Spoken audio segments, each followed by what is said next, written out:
नमस्कार. व्यासपीठावरील सर्व मान्यवर उपस्थित बंधू आणि भगिनींनो, आहिरे गाव म्हणजे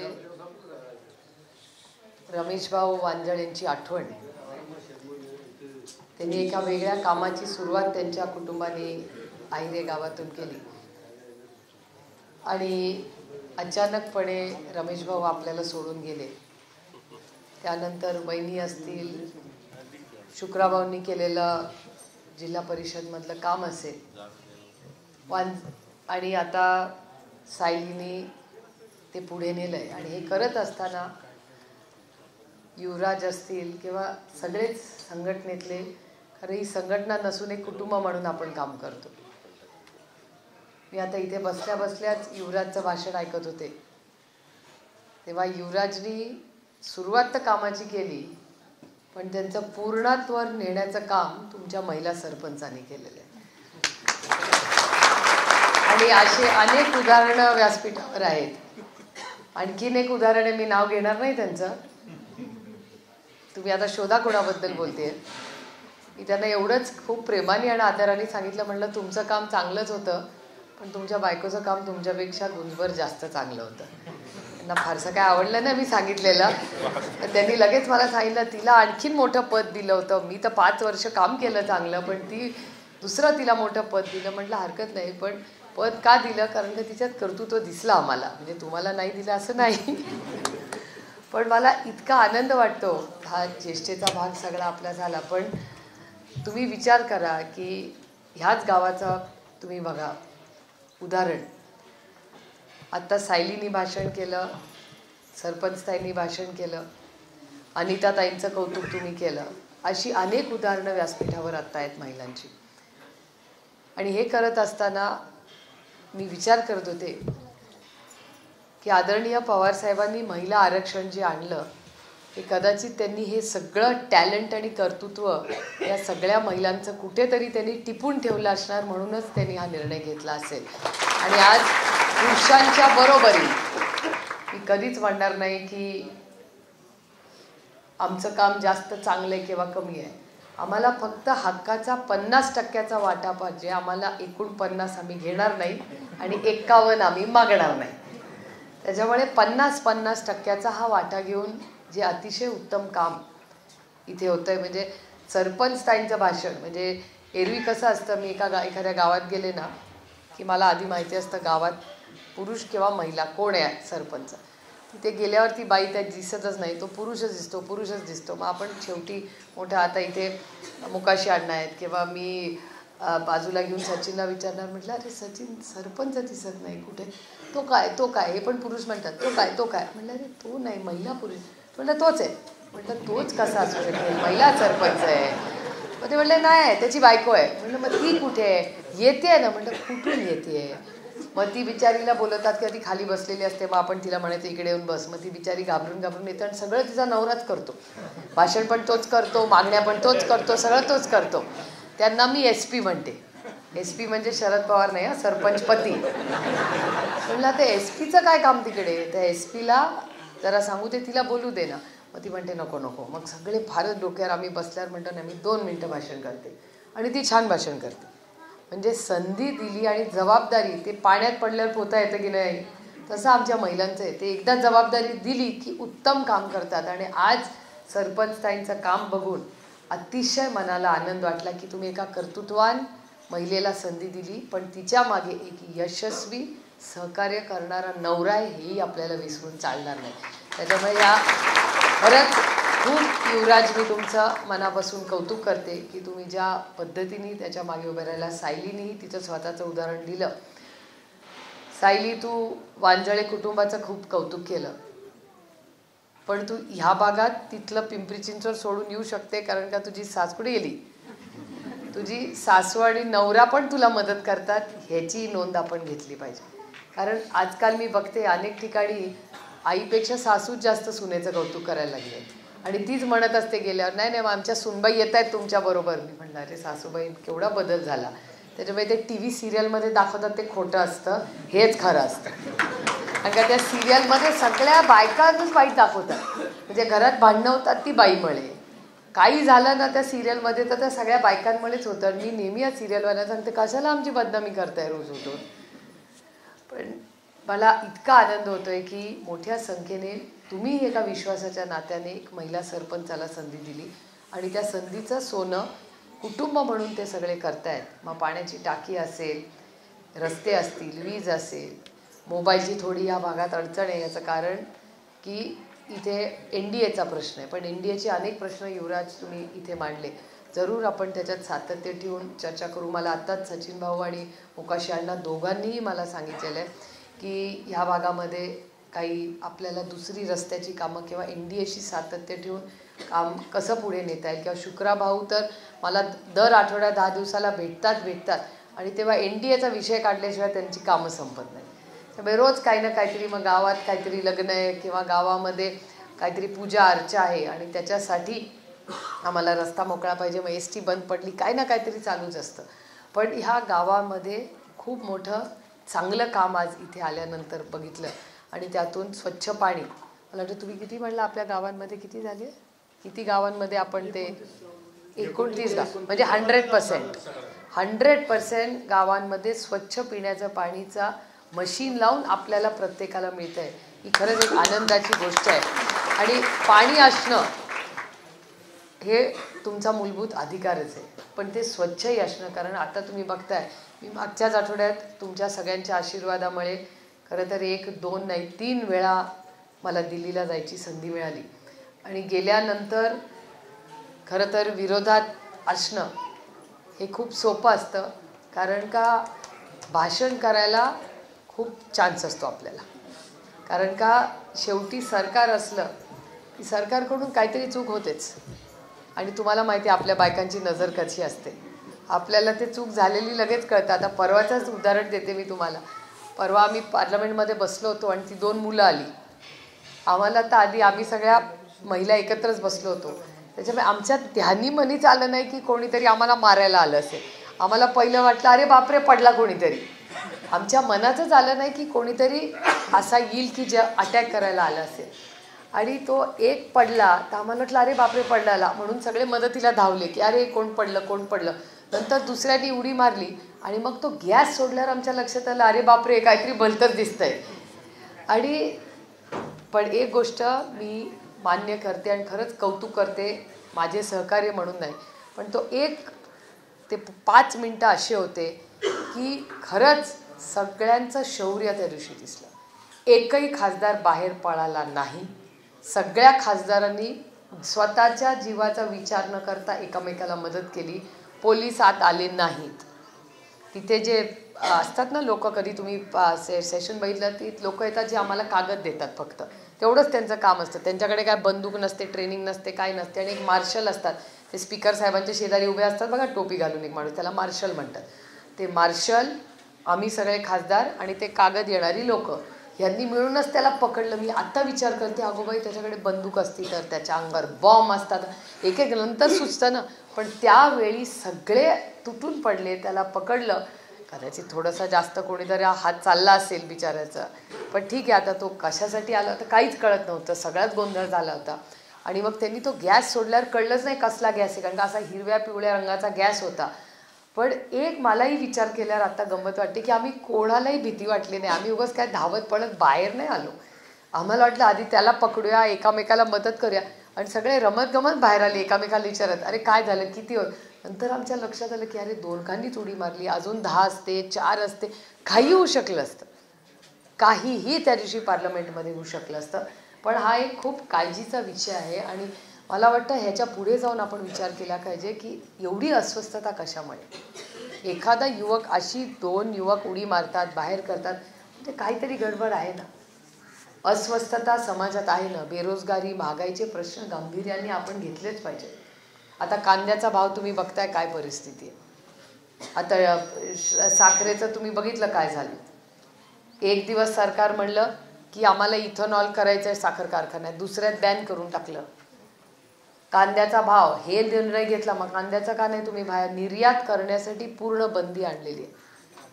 आणि 40% टॅक्स लावलाय. या देशातला सगळ्यात मोठा जो अब्जपती आहे, उद्योजक आहे, तो 40% टॅक्स देत नाही, पण कांद्याच्या व्यापाराला 40% राय कशासाठी?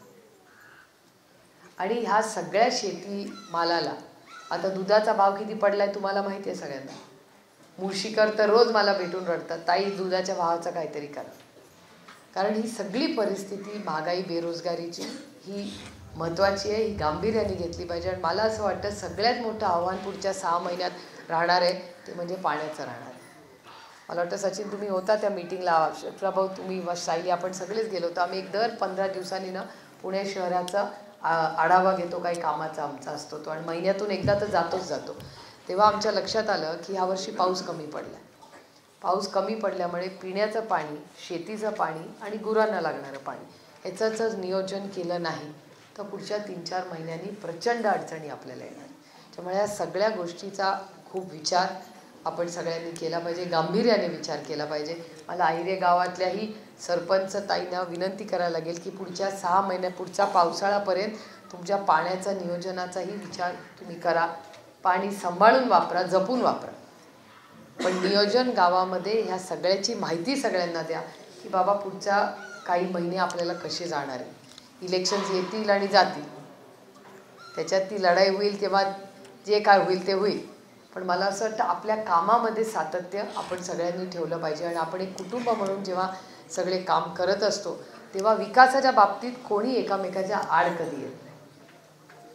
ते मतभेद आमचे पार्लमेंटपर्यंत आहेत, ती लढाई इलेक्शनमध्ये होईल, पण एकदा इलेक्शन संपल्यानंतर आपल्या भागाचा सर्वांगीण विकास कसा होईल ह्याच्यासाठी एक मताने आपण सगळे काम करतो आणि एक कुटुंब म्हणून आपण काम करतो. आणि हेच ह्या विकासासाठी मी कटिबद्ध आहे. मला आनंद वाटला मगाशी जेव्हा सायलीचं भाषण चाललं होतं, एका मुलीचं एका वडिलांवरचं प्रेम ह्याचं तिच्या भाषणामध्ये उदाहरण, हे मला खूप अभिमान वाटला तिचा. ती काय म्हणली तिच्या भाषणामध्ये, ती भाषणात असं म्हणाली की आत्ता ती नगरसेवक आहे, उद्या काय होईल, पुढे जाईल, सत्ता असेल नसेल तरी ती तिच्या वडिलांच्या नावाच्या कामाचं सातत्य ठेवेल.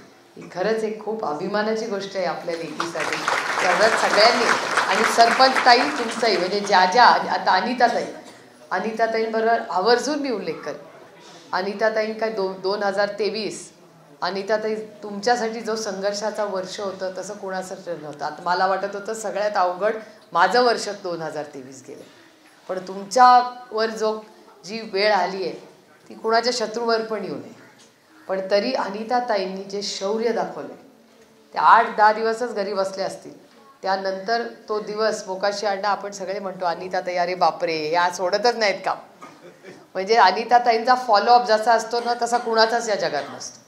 म्हणजे ते आपल्याला थकून टाकतात पण त्या कधी थकत नाहीत. पण हे 2023 त्यांच्यासाठी इतकं अडचणीचं गेलं आहे, पण त्या माऊलीनी एक दिवस घरात राहिली नाही किंवा तिचे अश्रू कुणाला दाखवले नाही. तिच्या कामात जे सातत्य दाखवलं आहे, मला असं वाटतं आपण सगळ्यांनी टाळ्या वाजवून अनिताताईंचं कौतुक केलं पाहिजे. खरंच अनिताताई म्हणजे एका महिलेमध्ये काय ताकद असते, तिला सगळ्यात जास्त, तुम्ही महिला आहात त्याच्यामुळे तुम्हाला तर नक्कीच समजेल मी काय म्हणते, सगळ्यात जास्त आनंद आणि सगळ्यात जास्त दुःख आपल्याला कोण देऊ शकतं एका महिलेला, तर फक्त ती ताकद तिच्या मुलांमध्ये. आणि जी घटना अनिताताईंवर झाली, ज्या पद्धतीने त्या उभ्या राहिल्या, ही खरंच आपल्या सगळ्यांसाठी शिकण्यासारखं. म्हणजे असं वाटतं आपल्याला काहीच संघर्ष केला नाही.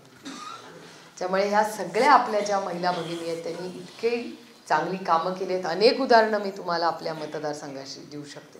प्रत्येकीने काहीतरी चांगलं काम केलं आहे आणि प्रत्येकीच्या मागे तिच्या कुटुंबातले लोक ज्या पद्धतीने उभे राहिले, ही खूप आपल्यासाठी अभिमानाची गोष्ट आहे. रस्ते, पाणी, वीज हे सगळं होत राहील, पण जोपर्यंत सामाजिक परिवर्तन आपल्या आयुष्यात होत नाही ना तोपर्यंत आपल्या भागाचा विकास झाला असं कधीच म्हणणार नाही.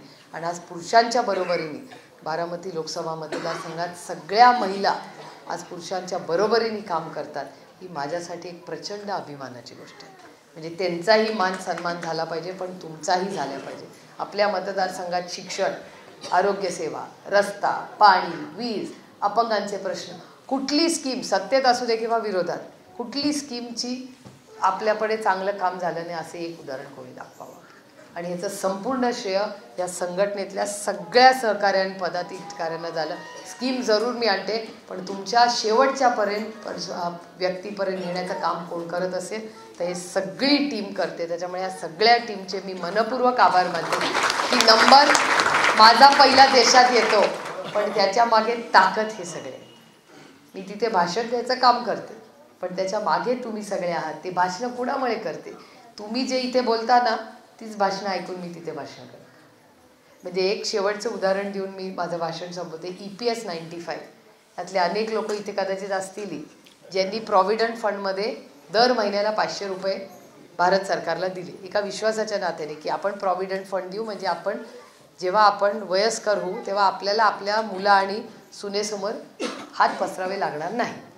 पण आता ते पैसे काही निधी येत नाही आणि त्याच्यासाठी लढाईसाठी सगळे हे ज्येष्ठ नागरिक थंडीमध्ये दिल्लीला आले होते आणि त्यांच्या बरोबर त्यांच्या विषयाचं भाषणी करायची संधी मला ही मिळाली. आणि तो लढा EPS 95चा, मला वाटतं सचिन तुम्ही त्या कार्यक्रमाला होता वारज्याला, शुक्राभाऊ आपण तुम्ही होता, यांच्या शाळेत घेतला होता कार्यक्रम, आप्पा रेणूस यांच्या कार्यक्रमात, हां धनकवडीला आपण सगळ्यांनी तो मोठा कार्यक्रम घेतला होता. ते सगळे लोक दिल्लीलाही आले होते.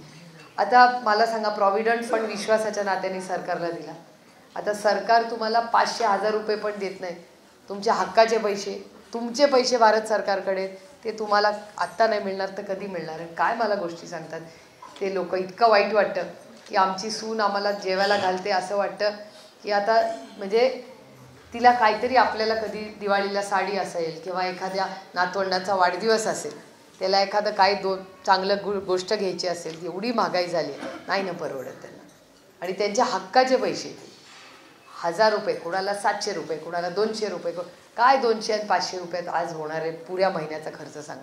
औषधं निघणार आहेत का? त्यांचं जेवण होणार आहे का? त्यांची ST फिरणार आहे? काय होणार आहे सांगा?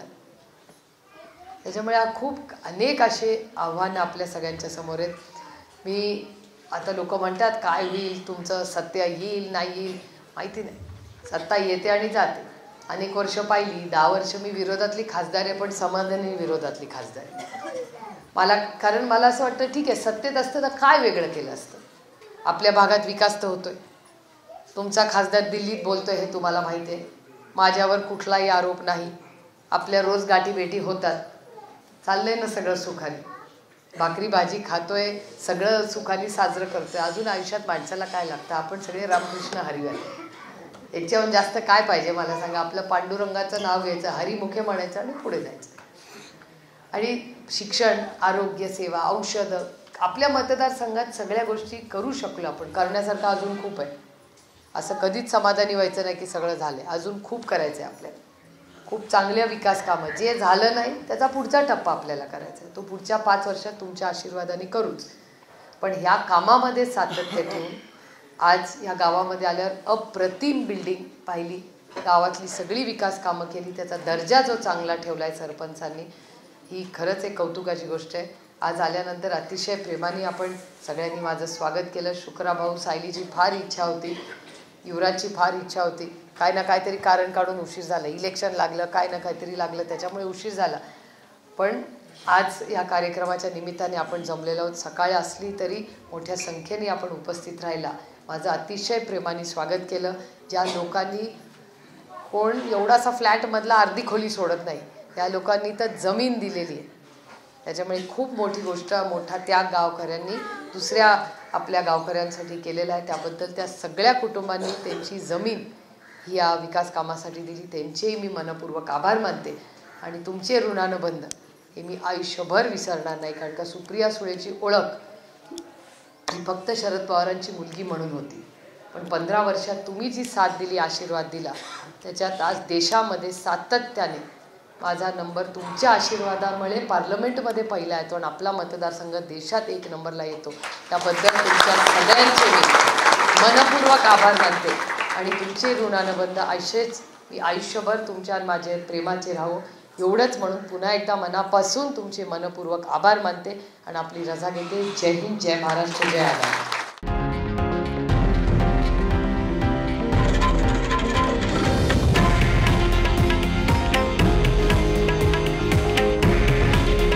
हे आहे देशातील नंबर 1 न्यूज नेटवर्क आणि आपण पाहत आहात TV9 मराठी.